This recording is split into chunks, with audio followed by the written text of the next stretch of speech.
Ladies and gentlemen, distinguished guests, the Vice President of the United States and Second Gentleman, Douglas Emhoff.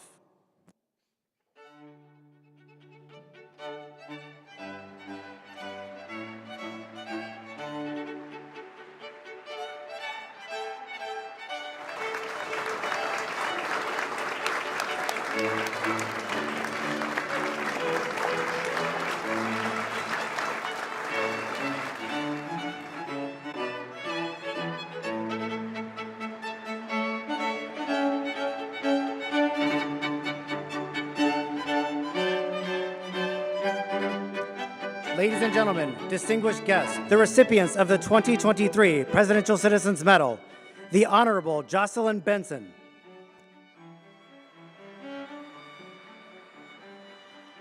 the Honorable Russell Wesley Bowers, U.S. Capitol Police Private First Class Harry A. Dunn, U.S. Capitol Police Sergeant Caroline Edwards, former Metropolitan Police Department Officer Michael Fanone, Ruby Freeman and Wandrea Arche Moss,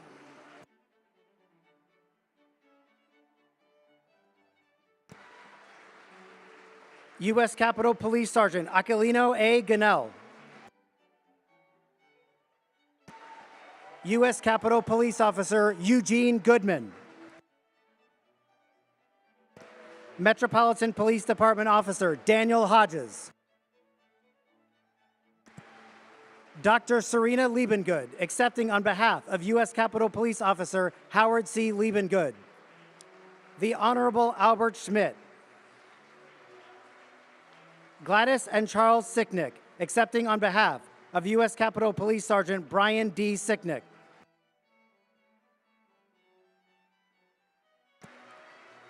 Aaron Smith, accepting on behalf of Metropolitan Police Department Officer Jeffrey L. Smith.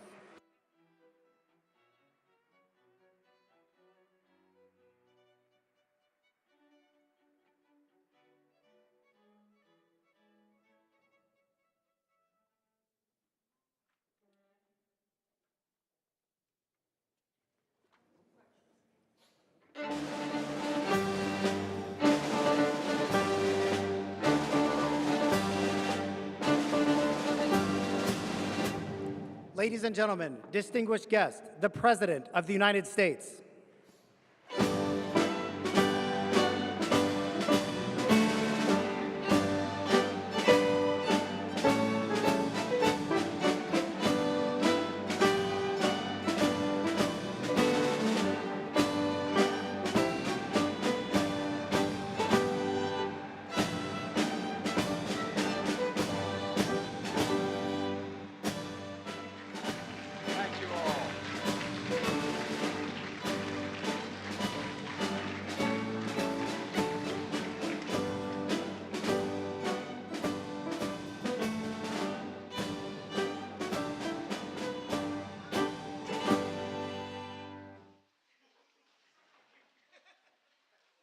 Thank you all very, very much.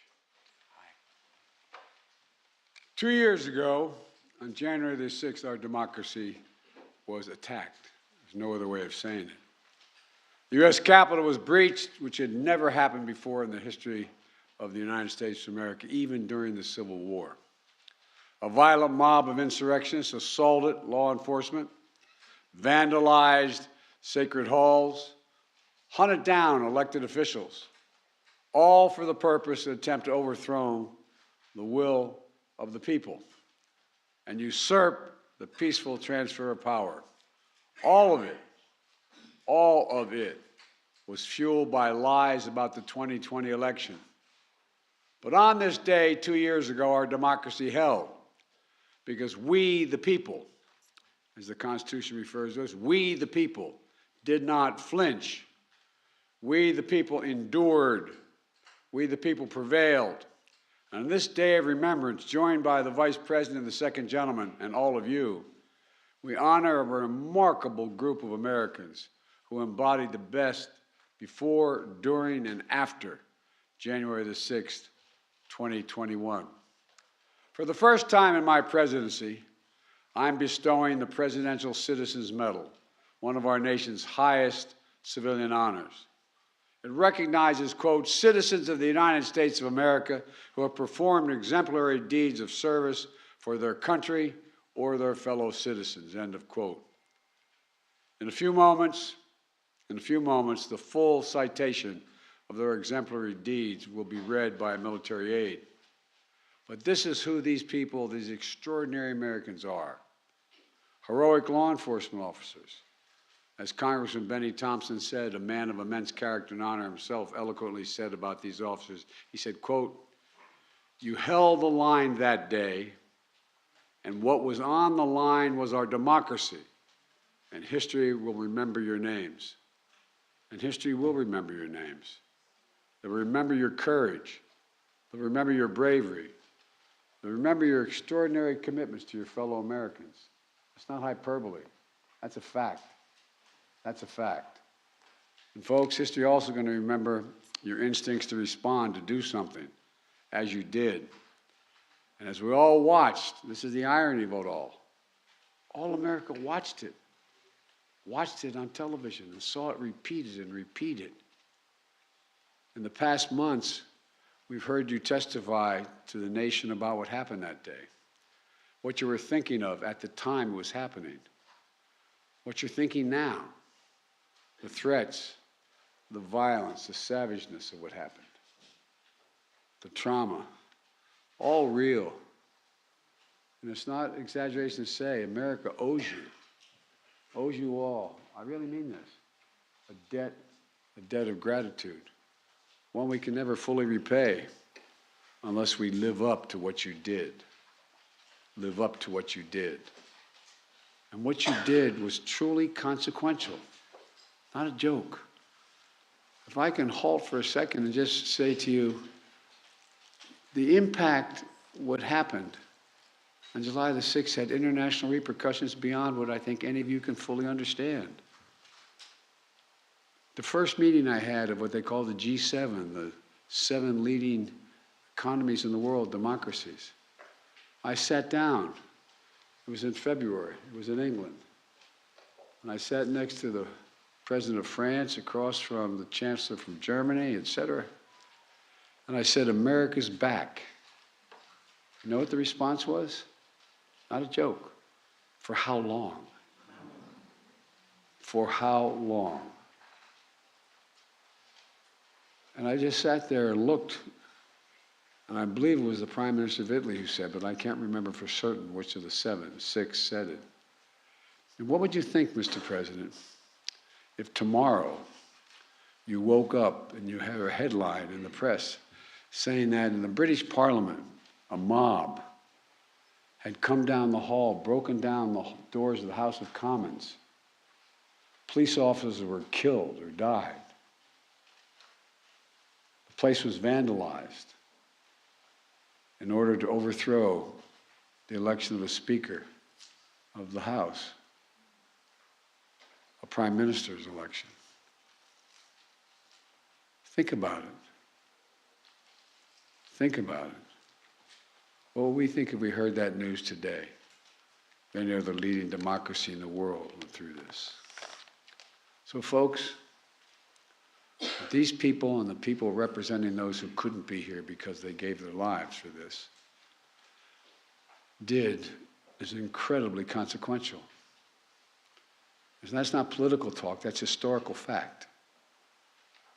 Officer Daniel Hodges, Metropolitan Police Department, Virginia National Guardsman, 8 years on the beat. His first time inside the Capitol was on January the 6th. Sprayed with poison, pinned and crushed, eye almost gouged out, but he didn't break. After it was over, he was asked what he'd been fighting for. This is a local guy, an ordinary American, and he gave a simple, straightforward answer. What were you fighting for? His spontaneous answer was democracy. That's what he knew he was fighting for. He wasn't a scholar. He wasn't a historian. He was a red-blooded American. He was fighting for democracy. Former Metropolitan Police Officer Michael Fanone. Become friends. I've come to know him more. 20 years in the job. A veterans narcotics investigator. At a moment of crisis, he was asked to do undercover work elsewhere, but he answered the crisis call of our nation at the Capitol. And you answered, Michael, you always did. He was beaten, not pushed around, beaten, and he was tased. Called a traitor as the mob shouted, if you remember, kill him with his own gun, kill him with his own gun. But he defended our democracy with absolute courage. And ever since, he's spoken out forcefully to make sure people are held accountable because he knows it could happen again. There's no guarantees except us, all of you. Private First Class Harry Dunn from the United States Capitol Police, 14 years on the force. On that day, he was outside Speaker Pelosi's office. He stood guard protecting fellow officers who were already injured. He was fighting back insurrectionists across the Capitol while being called the vilest racist names. His own congressman, a true constitutional scholar, Jamie Raskin, who couldn't be here today as he recovers from cancer treatments, but he called me, wanted me to say the following, and I wrote it down. Officer Harry Dunn acted with remarkable courage and valor to defend both our institutions and our people. Went on to say, generations to come will think of him and these officers and thank them for their service. End of quote. Officer Carol Edwards, 5 years on the force. U.S. Capitol Police. On the front lines of the mob's first surge. She stood there. She said, and I hope I'm correctly quoting you, she said, it looked like a movie. It looked like a movie. Sometimes in crisis, things look surreal. It looked like a movie. Knocked unconscious with traumatic brain injury. She got back up to help hold the line. The granddaughter of two proud military veterans, she says, it was her job to, quote, protect America's symbol of democracy, end of quote. That building. Sergeant Aquino, Aquinino. Thank you, pal. I'm glad you know your name.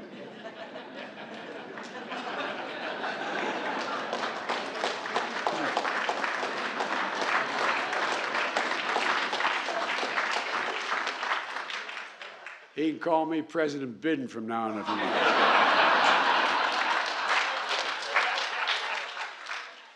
A proud immigrant from the Dominican Republic, 16 years in the force.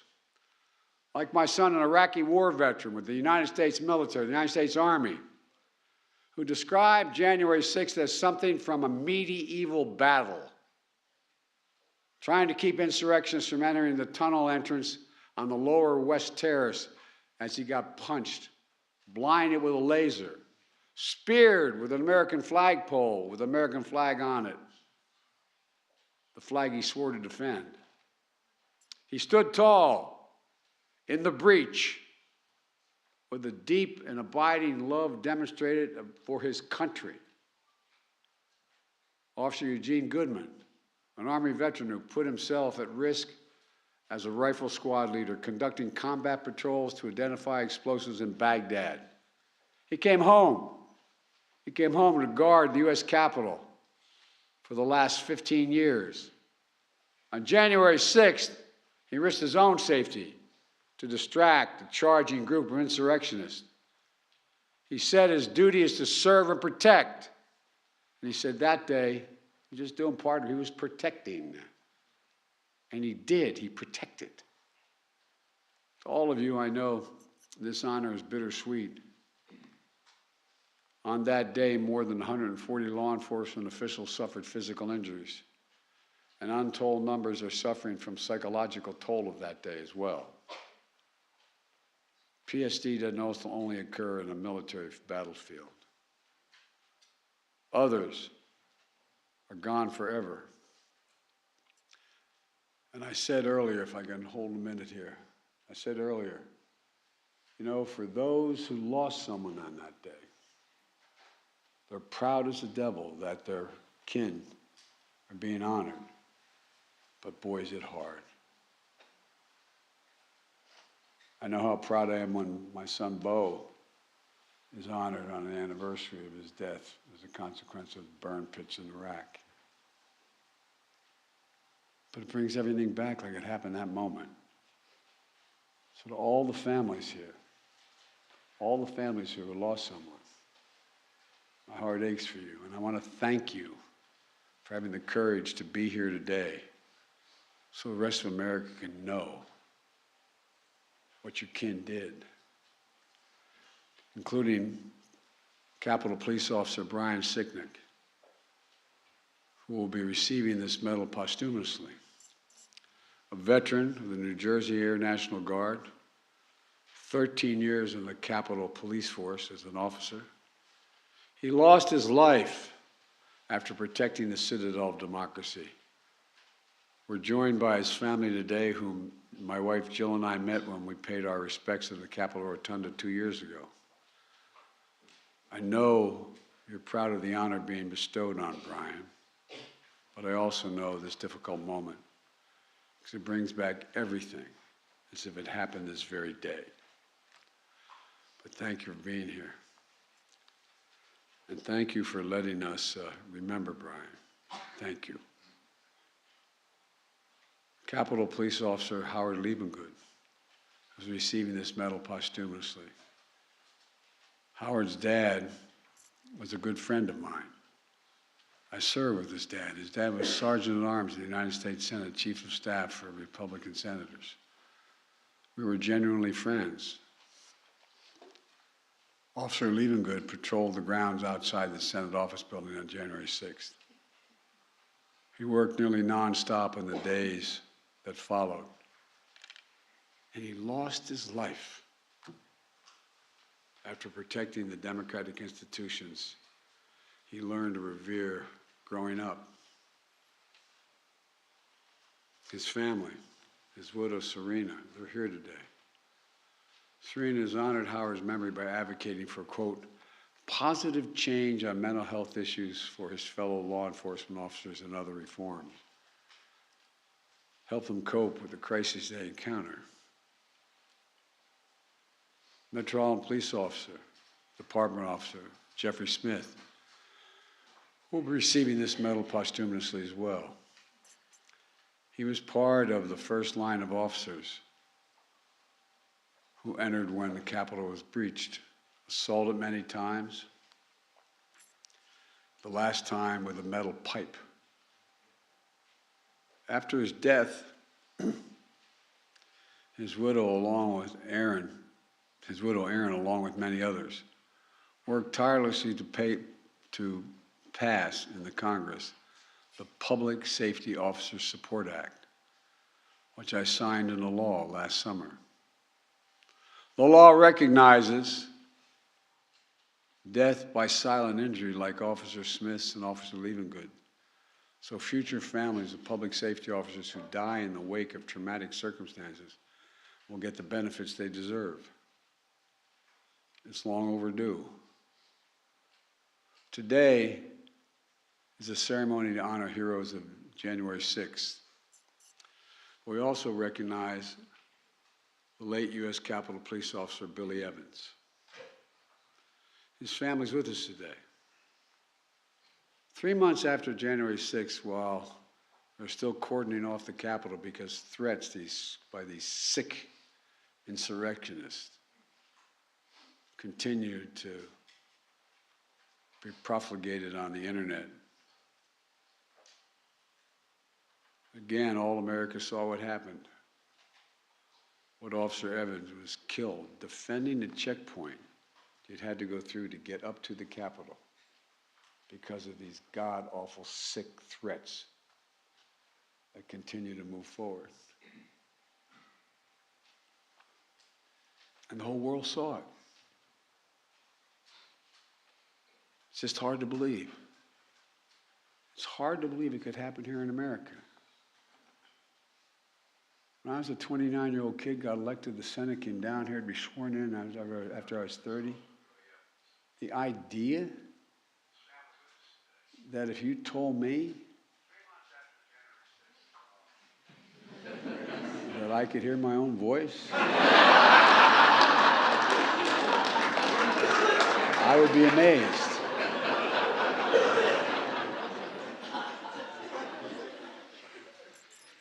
But all kidding aside, think about it. Think about this. Jill and I also met the family at the Rotunda to pay our respects, and I was honored to sign into law a bill awarding the Congressional Medal, Gold Medal, to those who protect the Capitol on January 6th, and to honor Officers Sicknick, Evans, Liebengood, Smith for their sacrifices. These officers are the best among us. And we're also honored to be joined by many other members of the various law enforcement agencies here today, and who were here on that January 6th. We thank all of them as well. I want to thank you all for your service, your strength, your courage, and it's a corny thing to say, but your patriotism. Joining these law enforcement officers honorees are 5 other public servants: Ruby Freeman and her daughter, Shay Moss. Where are you guys? Sitting up there, you're right in the middle.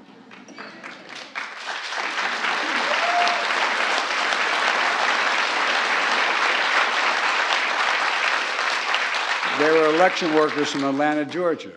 Ruby, who for years has taken time away from running her own business to work in election season to honor voting rights and heritage of her beloved city.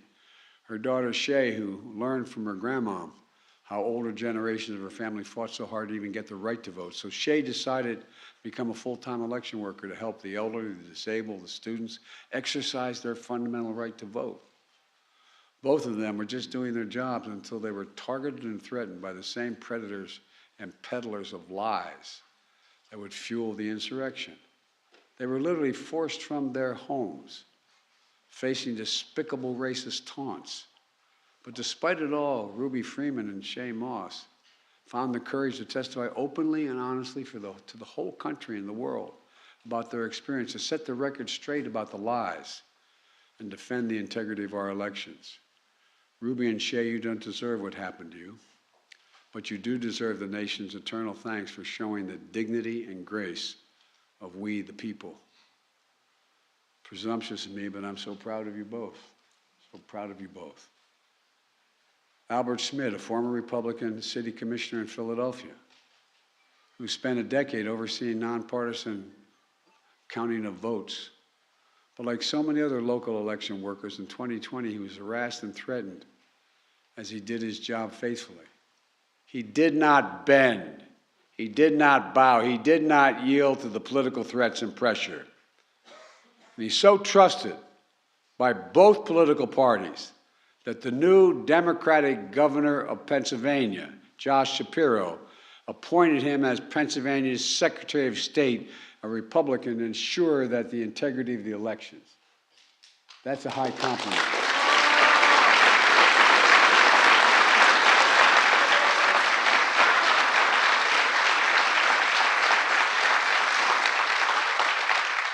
His character and his commitment speak volumes of we, the people. That's what we also see in Jocelyn Benson, twice elected Michigan Secretary of State to protect the sacred right to vote and have that vote counted fairly.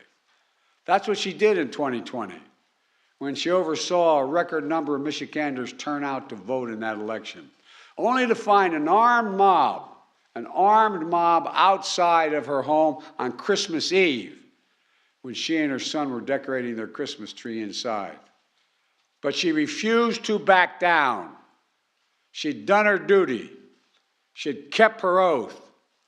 Full of integrity, she is a true leader in our nation.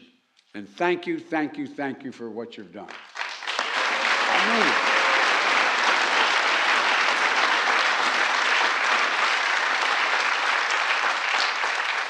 And finally, Rusty Bowers, a former Republican Speaker of the House in the state of Arizona. When I met him today, I said, I hope I'm not hurting your reputation.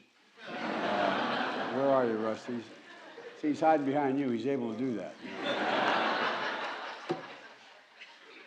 Rusty, we may not agree on all things. We agree on what this country's about, though. We agree that public service is not about what you're willing to do to win. It's about what you're willing to lose over. What you're willing to lose over.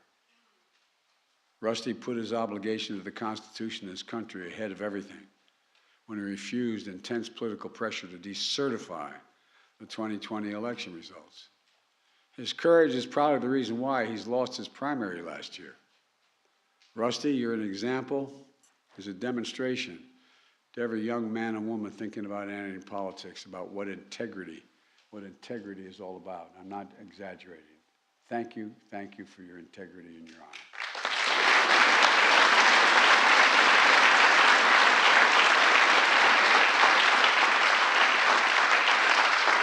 So folks, my fellow Americans, I want you to give one round of applause again for today's recipients of the Presidential Citizens Medal, patriots who have performed exemplary deeds in the service of this great nation.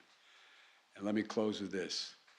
82 years ago on this very day in 1941, President Franklin Roosevelt delivered a State of the Union address that became known as his famous Four Freedoms speech, as he defined America's place in the world. He reminded the American people of, quote, the strength from the things which have been done to make its people conscious of their individual stake in the preservation of democratic life in America. Things that have toughened the fiber of our people, renewed their faith, and strengthened the devotions of the institutions we make ready to protect. End of quote. 80 years ago, after that speech on this day, 2 years ago, we were reminded about the most fundamental of things, democracy itself.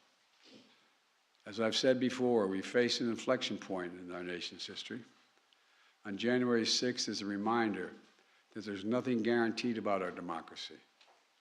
Remember learning in undergraduate school, high school, that every generation is required to earn it, defend it, protect it. I was a senator for a long time. I was vice president, been president. I have to tell you, I began to think, looking back on it, that it was just permanent in the United States. It just was eternal. Nothing would happen. That's why I was so pleased to see Democrats and Republicans work together to pass the Electoral Count Reform Act that I just signed into law to protect the will of the people and the peaceful transfer of power.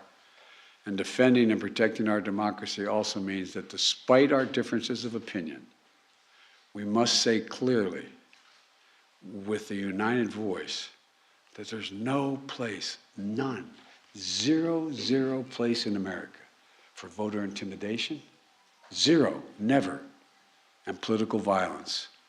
They're completely contrary to the notion of democracy. You know, America is a land of laws and not chaos, a nation of peace and not violence. We're not a land of kings and dictators, autocrats and extremists. As we see in today's honorees, we're a nation of we the people that toughen our fiber, renew our faith, and strengthen our cause. Just remember who in God's name we are. We're the United States of America, not a joke. We're the United States of America. And there has never been a single thing we've set our mind to that we've been failed to accomplish. There's nothing beyond our capacity if we act together. Remember who in God's name we are. So God bless you all, and may God protect our troops, and may God protect those who stand watch over our democracy. I now have the opportunity and the great honor to award the medals to these incredible individuals and their representatives. Lieutenant Commander Shields, would you come and please read the citations?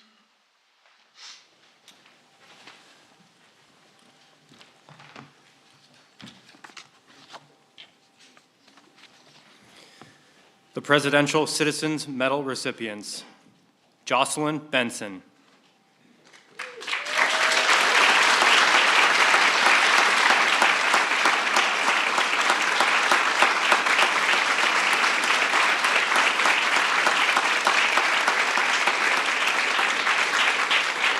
Jocelyn Benson was elected twice by the people of Michigan as their Secretary of State, where she continues her steadfast commitment to protect the right to vote and the integrity of our elections in the state of Michigan.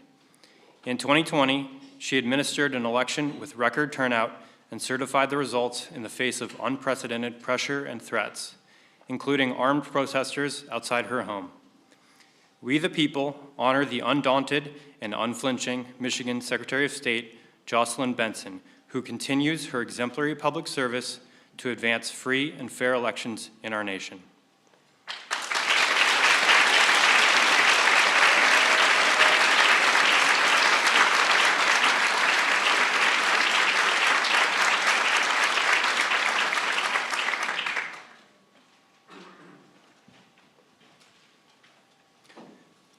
Russell Bowers.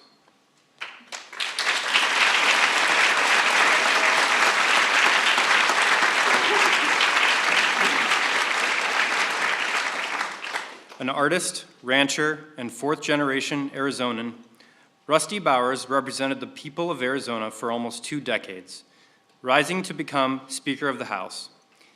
In a dire hour of our democracy, he put country before party by refusing attempts to decertify the 2020 election and overturn the will of the people. He endured menacing protests, including at his home, and eventually lost an election because of his courageous actions. We, the people, honor Rusty Bowers, a public servant guided by a deep faith and unbreakable oath to God, family, and country.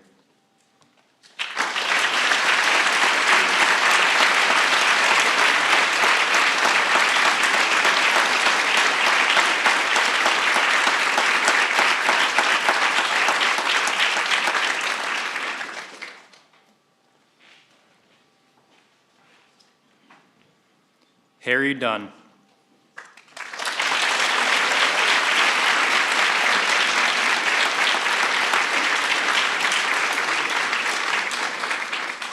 A champion college football lineman, Harry Dunn has put his protective instincts to a higher purpose as a U.S. Capitol Police officer. On January 6, 2021, he rushed to protect injured fellow officers fighting back insurrectionists. His powerful testimony describing violence and stinging racism laid bare the day's facts for history, and his advocacy on behalf of officers battling lasting trauma is helping to ease the stigma around mental health in our nation. For defending the citadel of our democracy and for seeking truth and healing, we the people honor U.S. Capitol Police Private First Class Harry A. Dunn.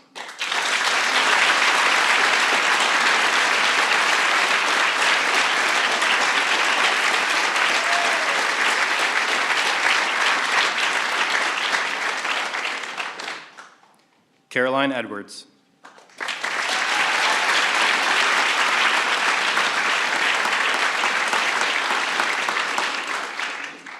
The granddaughter of proud military veterans, Caroline Edwards left a corporate career to follow in their footsteps, serving our nation. On January 6, 2021, she helped stop advancing insurrectionists even after being knocked unconscious in the mob's first brutal surge. She has also fought for colleagues as a police union board member and peer counselor, and her congressional testimony will help ensure their valor is never forgotten. For her courageous defense of our democracy and service to fellow officers, we the people honor U.S. Capitol Police Officer Caroline Edwards.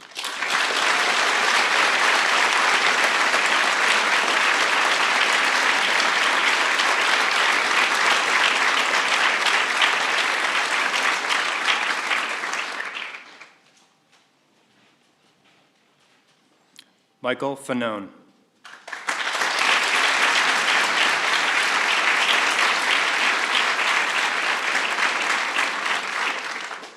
The grandson of a police officer, Michael Fanone was born to protect and serve. A decorated narcotics investigator, he took an off-duty call to the Capitol on January 6, 2021, helping to drive insurrectionists away from a key tunnel and facing vicious attack. He immediately became one of the day's most outspoken truth seekers. For his absolute courage in protecting the Capitol and our democracy, and his tenacious search for accountability, we the people honor former Metropolitan Police Department officer Michael Fanone.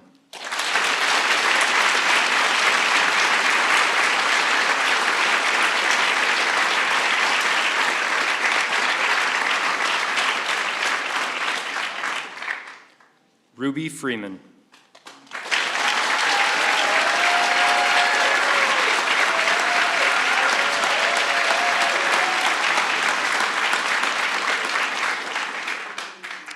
Inspired by the voting rights legacy of her beloved Atlanta, Lady Ruby Freeman viewed her civic duty as a Fulton County election worker as a sacred mission to ensure the people of Georgia could exercise their fundamental right to vote freely and fairly. In the 2020 election, she upheld that sacred mission despite an orchestrated campaign to overturn the election and that targeted and threatened her and her family. To the nation, she bore witness of the trauma and tragedy of that experience, and today, we the people honor Lady Ruby Freeman as part of our nation's voting rights history.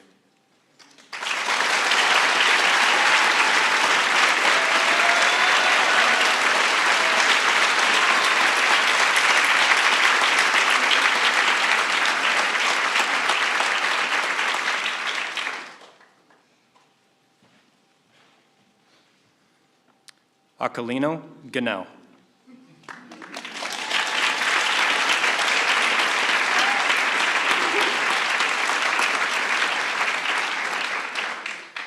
As a child, Aquilino Ganell immigrated to America from the Dominican Republic.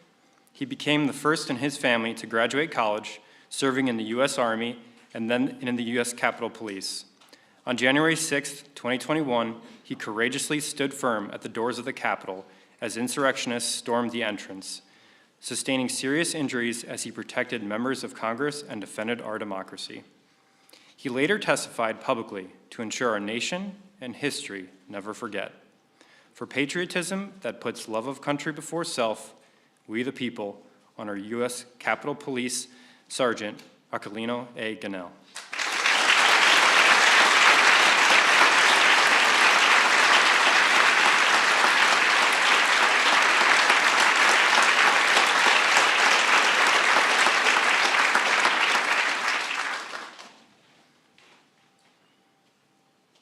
Eugene Goodman.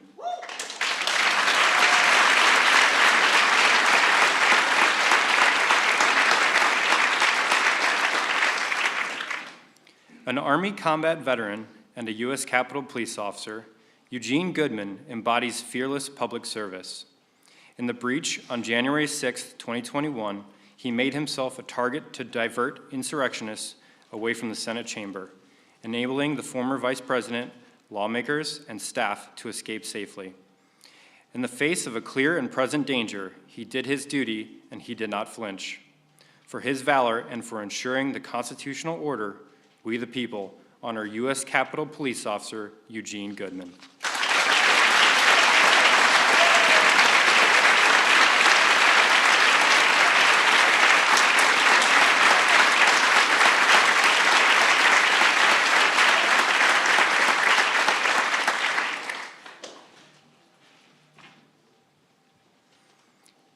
Daniel Hodges.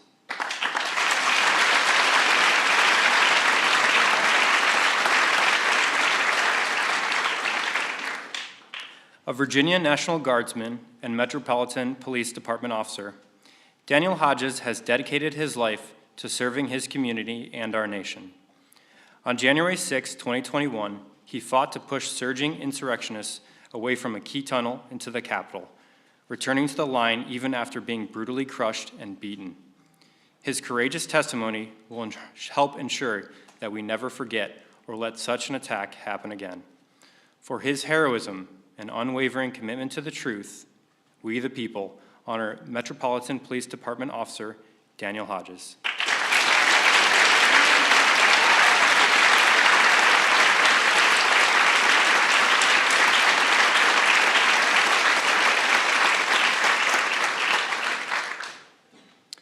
Dr. Serena Liebengood, accepting on behalf of Howard Liebengood.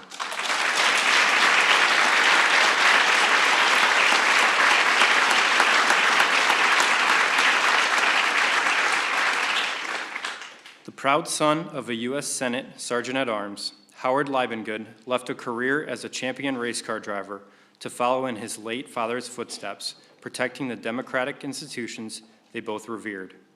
He died after battling insurrectionists at the Capitol and staying on to restore security in the crucial days after January 6th. His painful loss helped change the law to better honor the unimaginable sacrifice that too many officers and their families face. For his deep dedication and selfless service, we the people honor U.S. Capitol Police Officer Howard C. Liebengood.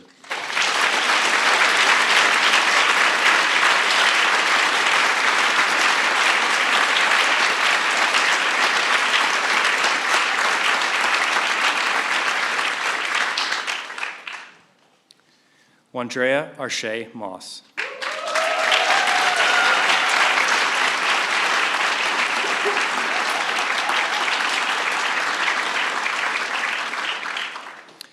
Inspired by the stories her mother told her about the movement for voting rights in America, Shay Moss pursued a career as an election worker in Fulton County, Georgia. Because of her dedicated service, she faced death threats, harassment, and intimidation by those seeking to overturn the outcome of the 2020 election. She would later testify to the nation about her pain and resolve. Today, we the people honor Shay Moss for helping to ensure the American people have a voice in the destiny of our nation.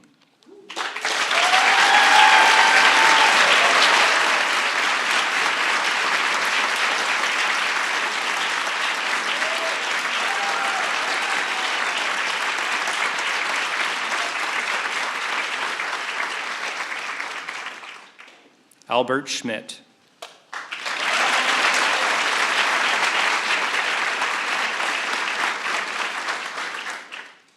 A former federal civil servant and the city commissioner of Philadelphia, Albert Schmidt has spent his career on the unsung yet necessary task of making democracy work for the people. In the 2020 election, despite intense political pressure, he did what he had always done, ensured the integrity of the election, and faithfully oversaw the nonpartisan counting of the ballots. We the people honor Albert Schmidt for his clarity of purpose to protect every American's sacred right to vote and to have that vote counted.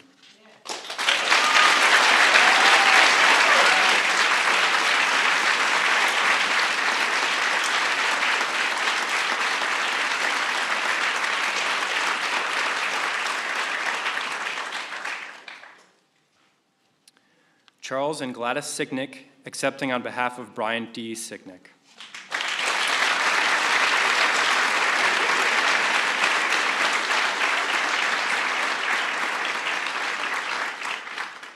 A New Jersey Air National Guardsman who served 2 tours overseas, Brian Sicknick was a U.S. Capitol Police officer devoted to serving our nation.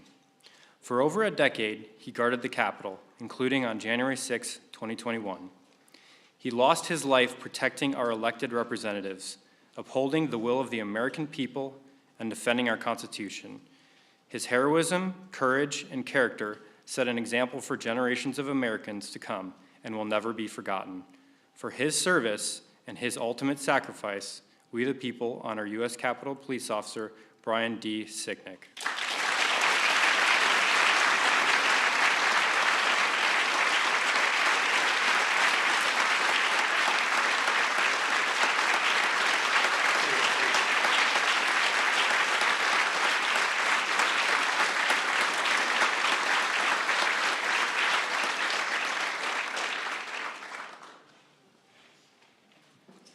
Aaron Smith, accepting on behalf of Jeffrey L. Smith.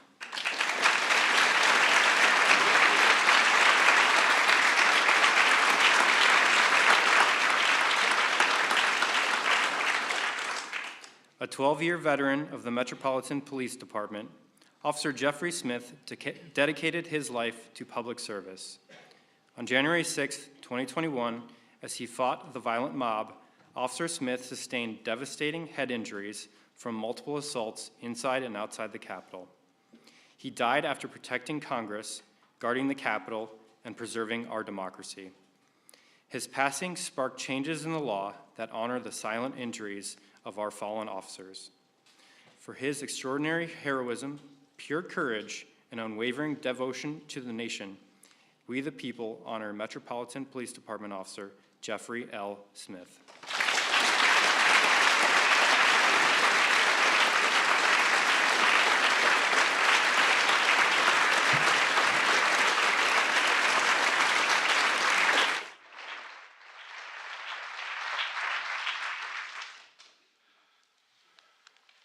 Well, as I said at the outset, this is warranted, in some senses overdue, but also incredibly difficult for the families, and particularly the families of those who lost a hero defending our democracy.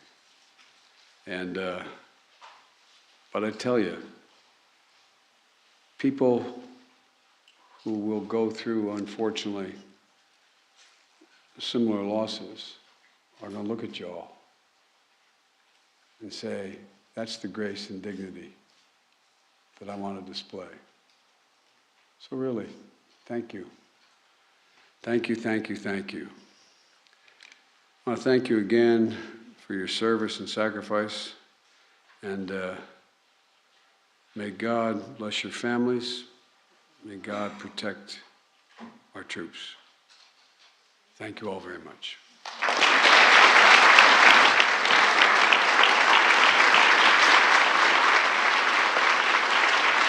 Please remain in your seats as the President, Vice President, Second Gentleman, and recipients depart. Thank you.